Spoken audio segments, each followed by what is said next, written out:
Ahí los silencio a todos, chicos, así no entran ruidos. Perfecto. Muy bien. Entonces, dijimos que según el órgano en el que se va a originar, ¿sí?, este tumor, se va a denominar primario, ¿sí? Los tumores malignos pueden diseminarse a otro órgano en un proceso que se denomina metástasis, que era lo que habíamos hablado hace un ratito. Dice que el 5 al 10% de los casos muchas veces aparecen metástasis sin que el tumor primario sea evidente, ¿sí? Aun cuando se estudie exhaustivamente con resonancias, tomografías, lo que había hablado hace un ratito del tema del PET-TC, que es fantástico para lo que es el diagnóstico hoy en día oncológico, ¿sí? En este caso se habla de cáncer o tumor maligno primario oculto o desconocido, ¿sí? Cuando decimos que el tumor primario, digamos, es oculto o desconocido, cuando se hace un diagnóstico de una metástasis, pero no se encuentra cuál es el tumor primario, a pesar de estudiarlo a través de diferentes métodos, ¿sí? Muchas veces pasa eso, que se encuentran solamente las metástasis y no se encuentra el tumor primario. Bien. La extensión de la enfermedad alcanzada, ¿sí?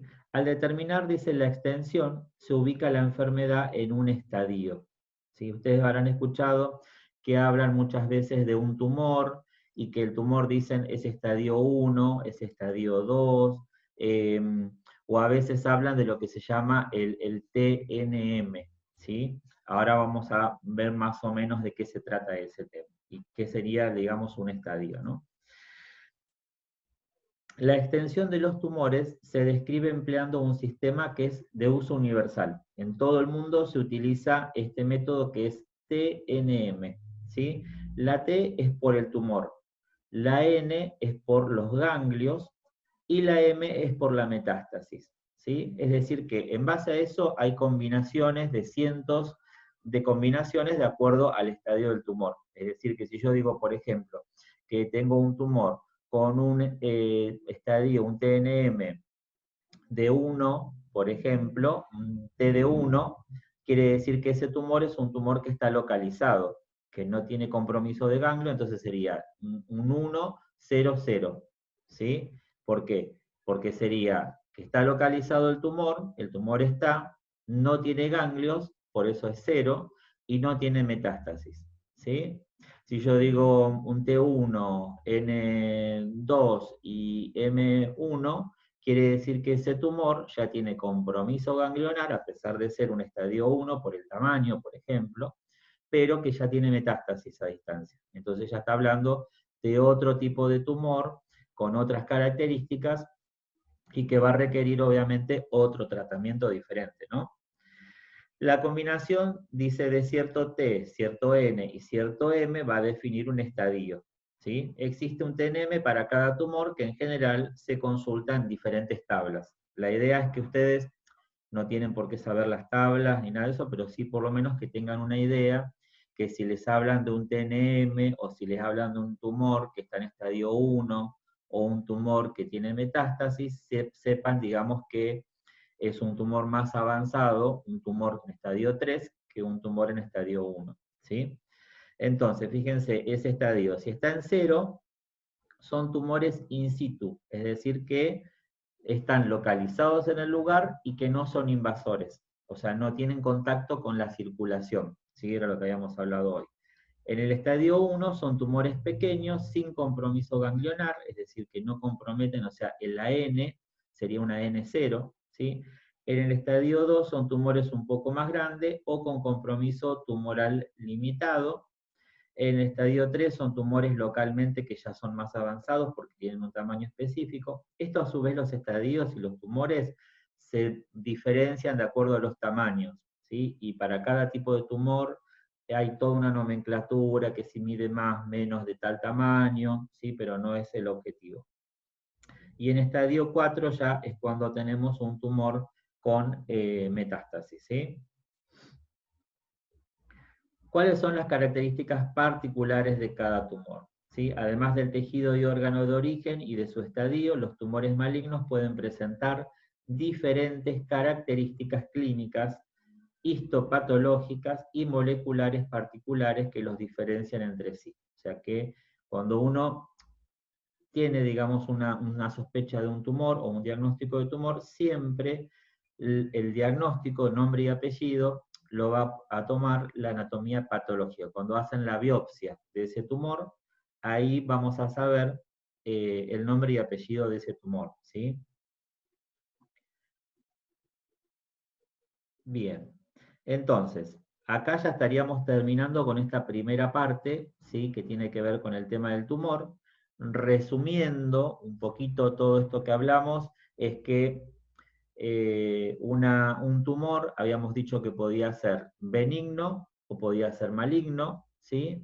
Que ese tumor benigno era benigno, ¿por qué? Porque tenía un crecimiento lento, porque estaba localizado, ¿sí? Porque no tenía, no estaba diseminado a distancia, es decir, que no tenía metástasis, y en cambio el tumor maligno era un tumor que tenía un crecimiento más irregular, un crecimiento más rápido, ¿sí?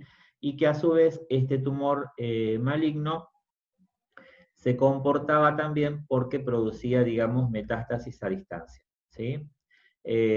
Habíamos visto la diferencia, digamos, de cuando uno tiene, por ejemplo, un tumor benigno, que generalmente terminan con la palabra oma, más el nombre del tejido que comprometen. Por ejemplo, si yo digo un tumor del hígado y le digo hepatoma, ¿sí? Estoy hablando de un tumor que creció en el hígado, pero que tiene características benignas. ¿Estamos? Ahora si yo digo hepatocarcinoma, estoy hablando de un tumor que compromete las células hepáticas, las células del hígado, pero que tiene características malignas. Ya me voy para el otro lado, o sea, no es lo mismo un hepatoma que un hepatocarcinoma, no es lo mismo un lipoma que un liposarcoma. ¿Se entiende la diferencia? ¿Sí? Entonces, vimos eso, vimos las diferencias en las características que se podían diseminar a distancia. Cuando ese tumor está localizado, se llama in situ, ¿sí? Carcinoma in situ. ¿Por qué? Porque está bien localizado en el tejido donde se está formando y no tiene compromiso, no tiene contacto con el tejido sanguíneo. Entonces, eso, digamos, le da una cierta, a pesar de ser maligno, le da una cierta benignidad. ¿Por qué? Porque uno puede tratarlo, por eso digamos que se hacen en general, esto aplica mucho, por ejemplo, a los tumores de mama, a los tumores de cuello de útero, donde el diagnóstico, por ejemplo, del PAP, ¿sí? Que se hacen las mujeres. ¿Para qué es el PAP? Es para detectar alteraciones celulares precoces, y esto, ¿qué es lo que va a hacer? Va a detectar un carcinoma de cuello de útero in situ, se llama.